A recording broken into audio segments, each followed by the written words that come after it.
Hello and welcome to the show. Today we're going to look at the question. We're going to try and figure out how to know when a buying sign isn't a buying sign. Now, the reason why this is a good topic to tackle is because, well, of course, lots of us business folks, self-employed people, every day, we're trying to bring in our money every day. So we're having conversations with people, Instagram, face to face, having networking sessions. And we always get into those situations where we're talking with someone and then someone says, oh, how much? Or the person hears what you do and they're like, oh, really? Sounds interesting. Just different things in conversations. And people take all kinds of signs to be positive or negative, depending. And so the positive signs, when people think someone is taking a step closer to becoming a potential customer, people consider those things to be a buying sign. And then, well, of course, we already know what objections are. That's when people are giving reasons for why they can't move ahead with the purchase, or they don't want to take a step forward in with the business relationship. So we're going to focus today on buying signs. What are buying signs? How do you know when you have a real buying sign? Because there are some people who think that when a potential customer rather, says how much, there are some people that think it's a buying sign. They think that someone is interested. Now, I don't think how much is a buying sign. I think you have to ask a couple more questions to try and figure out exactly what it is going on here.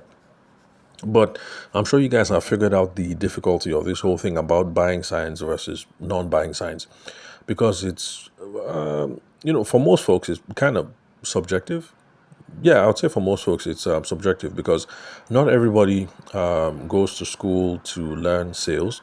In fact, sales as a course is not currently not available in Nigeria, as far as I'm aware.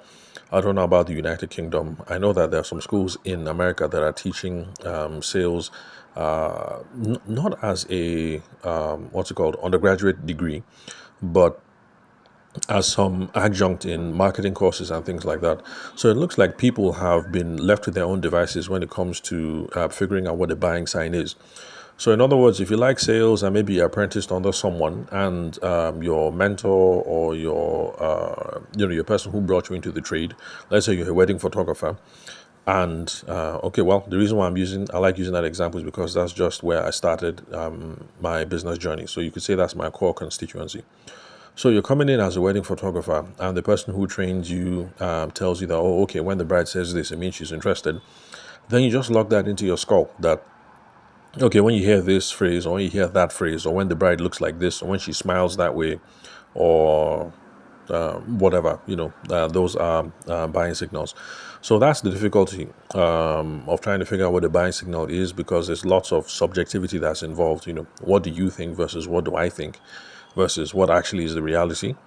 And this whole thing of trying to figure out buying signals now becomes an unreliable art, since we all have different standards for what the buying signal is. So, but I guess the whatever it is that you think is a buying signal, one danger that we should walk away from is overvaluing buying signals. Because back to the wedding photography example, if you came into the business, your mentor, your hero, whoever brought you into the wedding photography business or the fashion business or whatever, if the person says that somebody comes over to the store, the person is driving an expensive car like a Mercedes Benz, if the person smiles several times during the meeting and the person asks how much, then take that to be a buying signal. Now, the thing is, we shouldn't overvalue buying signals, because when you overvalue buying signals, you become, what's the word? You become too greedy is not the word I'm looking for. You become too anxious, and then you rush to close the sale, and that is where problems come up. Because lots of times when we get problems in the sales process is because people have tried to close the sale prematurely, and that's where objections come up. Now, if you are a newbie listening to the show, if this is your first time listening to the show, an objection is basically any reason or any concerns that the customer has before they go ahead. So back to the wedding photography example. If the bride comes in a Mercedes Benz, and she nods her head and she laughs a lot during the meeting, and then she asks you how much, and then you take that as a buying signal and then you try to close, she might hesitate for a number of reasons. Maybe it's because before she got here, she chatted with some of her bridesmaids and they were talking about the newest and latest, greatest technology in wedding albums and how synthetic albums are the best and blah, blah, blah. She might be hesitating because she has looked at your albums. She doesn't know if you offer synthetic albums, and so she doesn't know if your albums are state of the art. But the thing is, because you're rushing to try and close the deal, you haven't been able to figure out what her concerns are. So you'll keep pushing and pushing to close the deal. But the thing is that her hesitation is going to be there because for her, if it's a big deal that she wants a synthetic album and not the classic lay flat album, if that is a concern at the back of her mind, it's going to be there. Now, the thing is, it would be nice if most of our potential customers were assertive and would come out and say, guy, calm down. How can we close now? I'm actually looking for synthetic, blah, blah, blah, blah, blah. Do you provide this?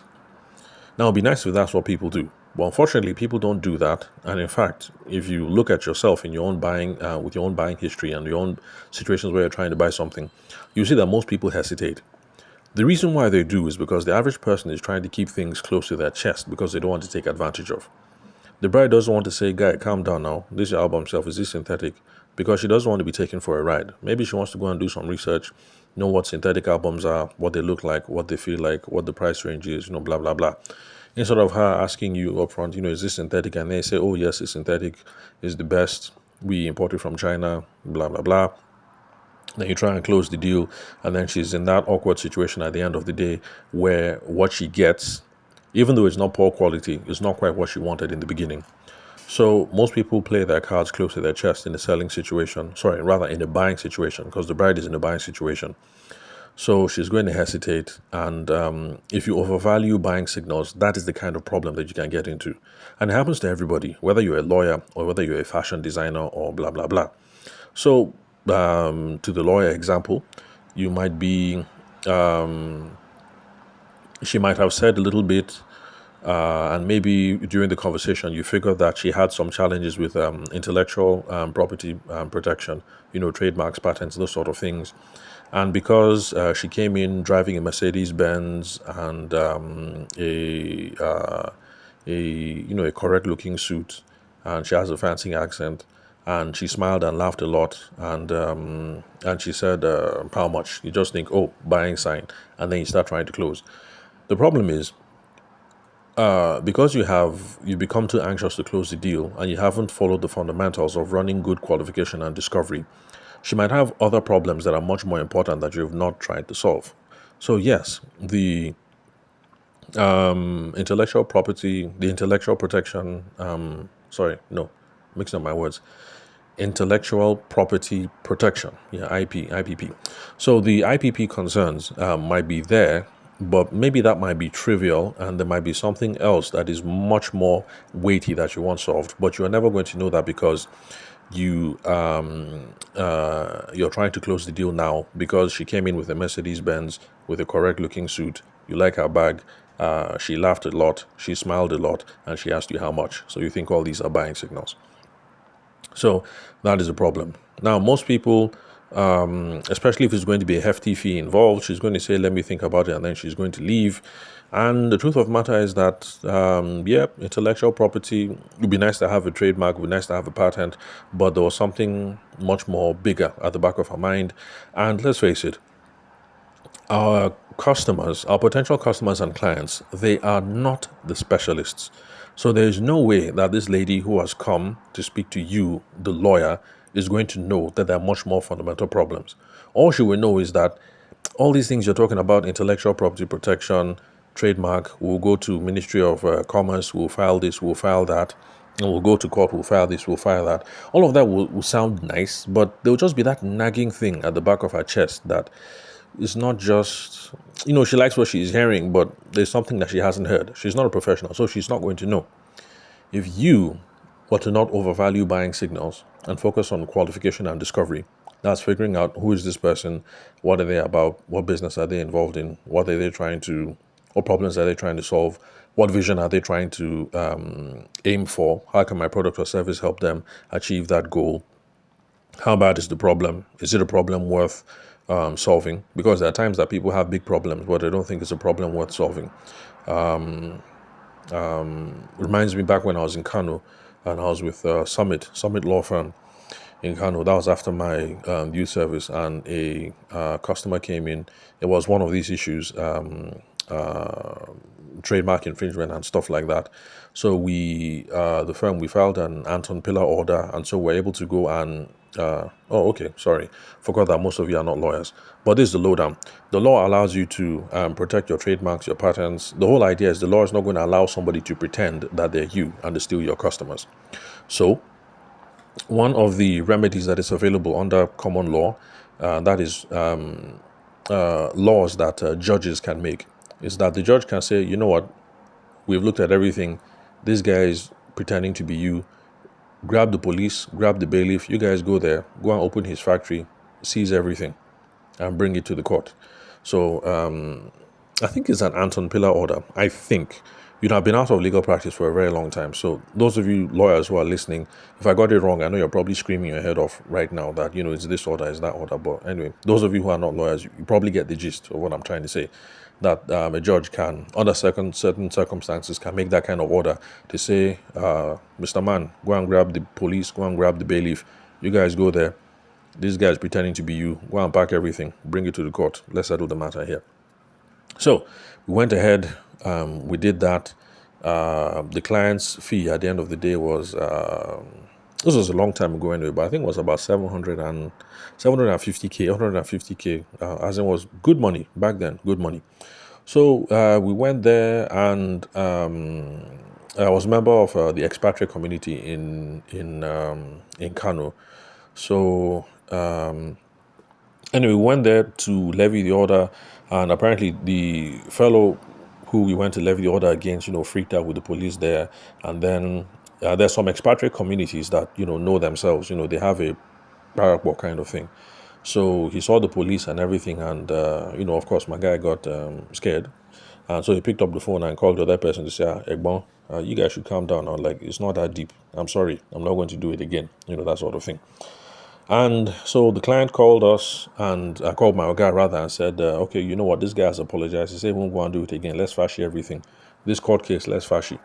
All the things that we've come to collect, let's fashy. And my Oga, as any lawyer would do, would advise, was like, look, dude, we're already here.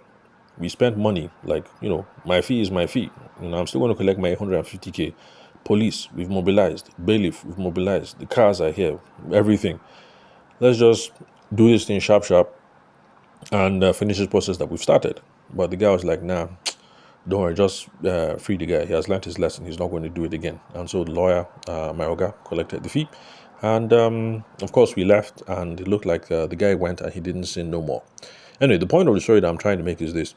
Sometimes people have problems and they think it's a problem that is not worth throwing too much money after, which is why you have to do discovery.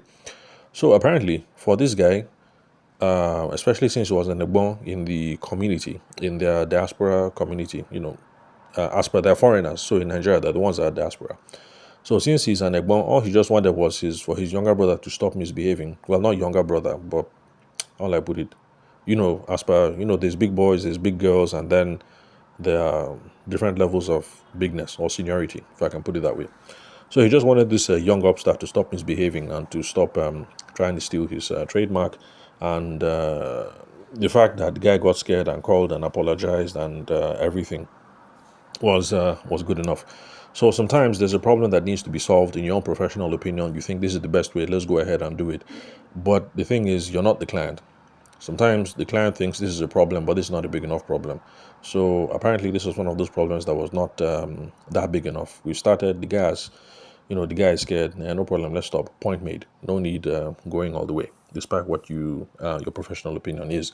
So we always need to be having qualification and discovery questions to try and figure out who is this person, what are they trying to achieve, what's the problem, how can the product or service help solve this problem, is this a problem that is worth solving, because it even affects the kind of professional recommendations that we can make.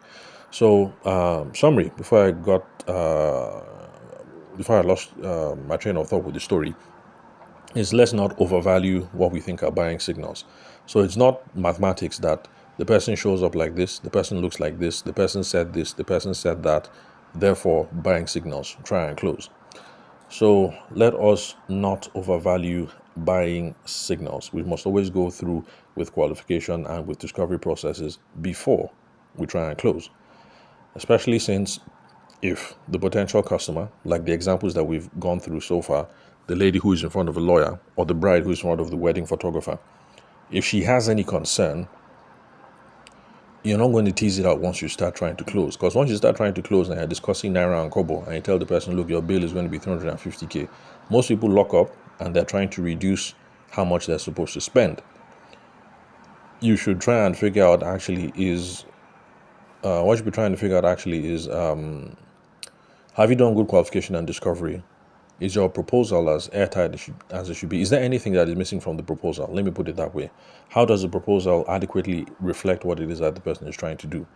It's only when you've gotten to that stage that you can now start trying to close and say, oh, look, madam, it's been a wonderful meeting. I'm confident that we can help you achieve this and this and that. And that, in my professional opinion, from what you've said, I think we should try A, B, C, and X, Y, Z.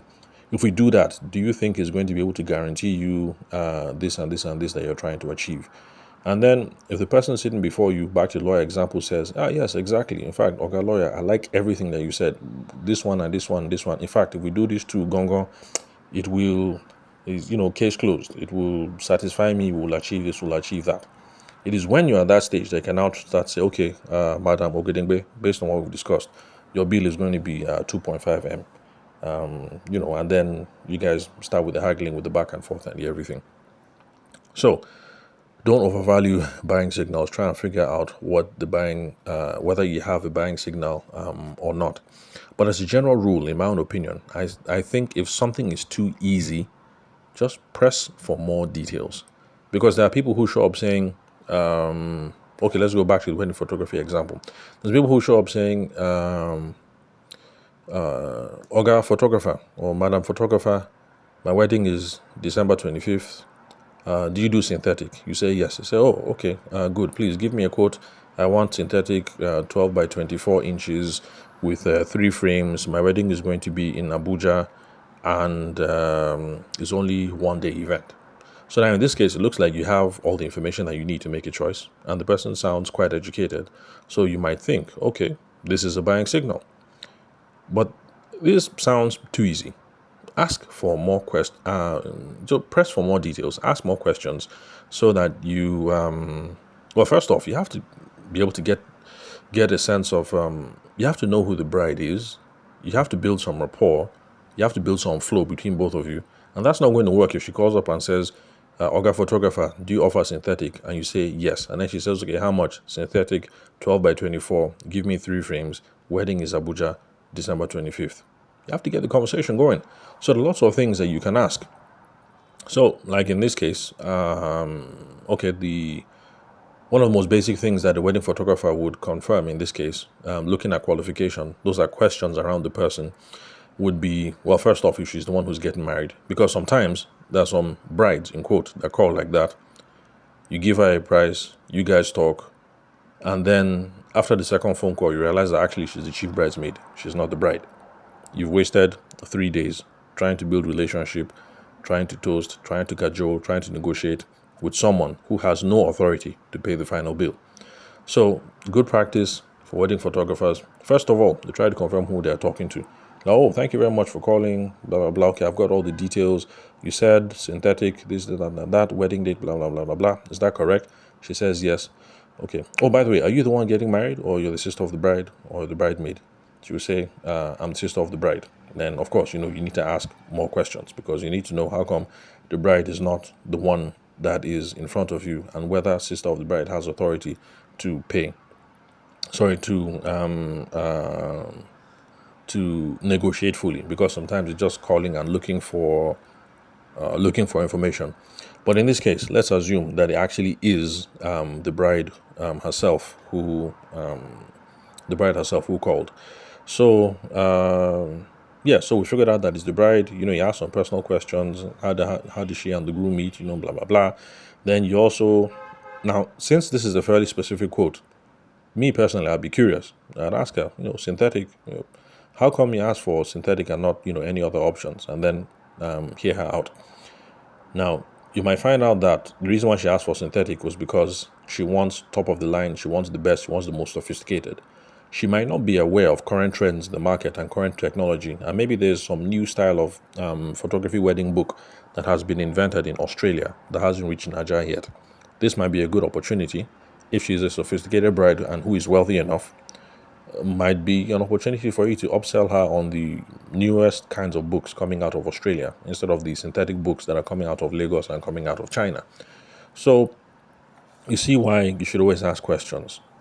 If it's too easy, press for more details. Don't rush to close the deal on buying signals.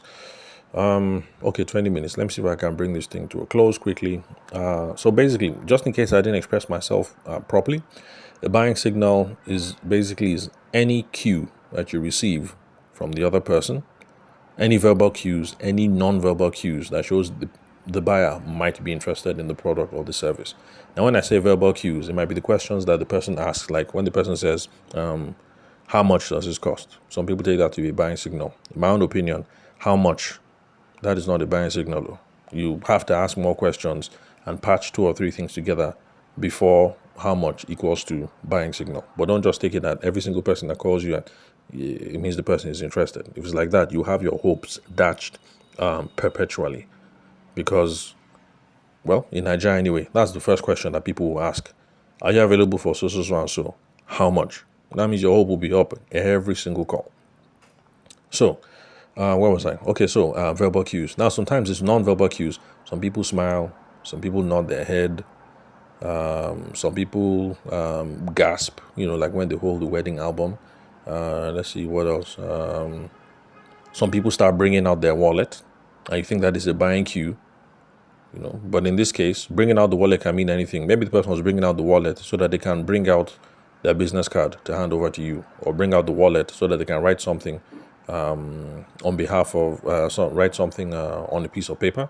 Or they might be bringing out their wallet because they want to collect your business card to put in their wallet. So don't just assume that because you guys have been talking for 30 minutes, Madame is reaching for her wallet, then it means Madame is ready to pay, or that our guy is ready to pay. It doesn't always work that way. We need to ask more questions. We need to look for more confirming signals. So, verbal cues, non-verbal cues that shows that the buyer might be interested in your product or your service. Could also include facial expressions, but then again, confirm, because there are some people like me. I'm told that I have resting bitch face. So there's some people like me who I might be excited, but the excitement is just not showing on my face. Now, my wife can tell when I like something, and my mom can tell when I'm excited about something, and my kids can tell. But most people, they just think they're looking at a blank wall. So, for those of you who listen to the podcast episode where I spoke about the brand new phone that I got, because I have a Xiaomi 13C. Then for my wife, we got a 12C. So, for my wife, she could tell which phone I was interested in, but the salesperson clearly, she had no clue, but she did a good job selling us those phones. Anyway, let me not digress too much with all these stories. But buying signal, verbal cue, non-verbal cue, facial expressions, things people say, the actions that they take. Those are the sorts of things that we consider to be buying signals. So I hope I've been able to point out that the things that we should consider is not just that a buying signal has happened. So it's not just enough that the bride came in a Mercedes Benz and she looked real tight and she sounds real nice and she laughed for 5 minutes and then she asked how much. We need to consider the strength of the signal. If she laughed for 5 minutes, we need to try and figure out the laugh. Was it an improving laugh, or was it a laugh of dismissal? Because there are some people who laugh when they want to say, when they think, how will I translate it now in Niger? Like when you're talking to somebody and a person laughs and says, this guy, you're not serious. How will I translate that? Oh yeah, I guess that's a way of saying like, your proposal is outrageous. Let me put it that way. Yes. So there's a laugh that is an approving laugh. There's also a laugh that says your proposal is outrageous. We need to consider the strength and the quality of the signal. So it's not enough that she laughed and she said how much. What kind of laugh was it? You ask, call things out. I say, sister, this one that you're laughing, Is it that you approve or okay? No, that's too whatever. Anyway, but it depends on your personality and how it depends on your personality, the level of rapport that you've built, and then things like that. So you can ask straight up. So, our sister, this one you're laughing. Are we ready to move ahead? Or this one that you're laughing, it's like you don't believe that what I'm saying is true, or you get the gist. We should be trying to look for confirming confirming signals. Then let's see what else. Then it also helps if you use multiple signals for confirmation. So don't just assume that she's ready because she asked how much. Look for multiple signals for confirmation. So if she smiles, okay, that's good. If she asks how much, that is good. But if before she asks, if after she asks how much, she says, please give me 2 minutes, let me step outside and let me call my fiance, that also might be a good sign. If she does that and then comes back and then she says, look, I really like everything that we've seen here so far, especially this, and this. But to be honest with you, when we're coming here, my absolute rock bottom was X amount. What can you do for that?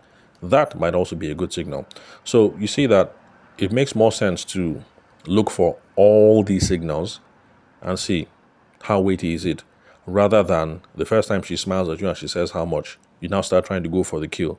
I'm trying to sell her silver package, platinum package, golden package, or whatever package it is that you have in your wedding photography service. So look for multiple signals. We're trying to get an accurate assessment of how interested people are, first of all.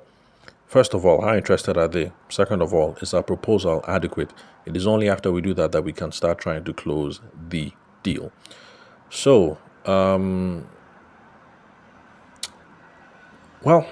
learning to deal with buying signals actually is critical for success, because you have to figure out when it is to now put forward the proposal and say the next step is this, or the deposit is going to be this, or this is how much it's going to cost you.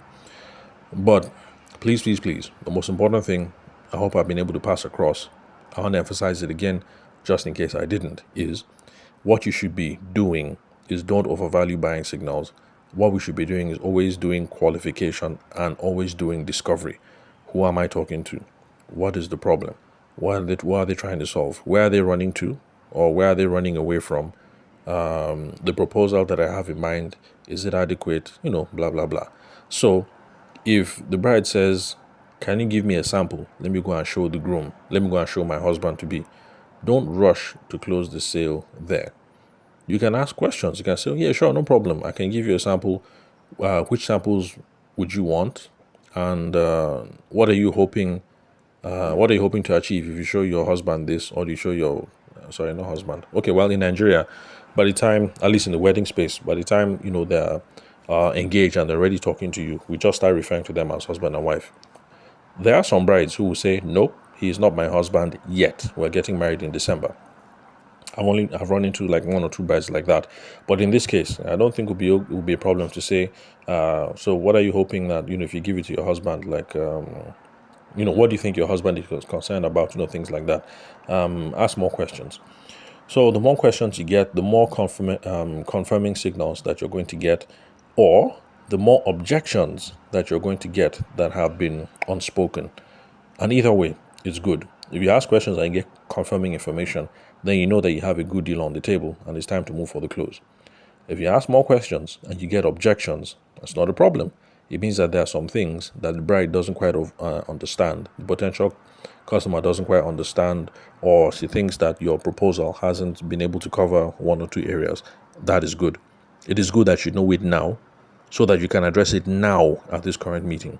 Because if those objections are there, you give her the sample and she goes, and you never address those objections, chances are it's not going to come up again. She's not going to give it up herself, because like I said, when we get to the stage of Naira and Kobo, most people will just lock up and they'll start trying to reduce how much the Naira and the Kobo is. So the more objections that we can get out, the better. Okay, 30 minutes. Okay, too long. So let me just bring it to a close then. So thank you very much for your time and attention today. I hope I've been able to open up you guys to, especially those of you who are newbies, if this is your first time listening to the show, what a buying signal is, why it's important, when to try and close the deal, when not to, and when to ask more questions. So, yeah, connect with me on LinkedIn. My name is Tavishima Ayede. I'm the host of the show. You can confirm the spelling of my name from the link where you're currently listening to this episode. Then also connect with me on WhatsApp or Telegram. I love hearing from you guys. The phone number is 080-6466-2140 and the country code is +234. So thanks for your time and attention. I'll catch you guys at the next recording. And there'll be no detour.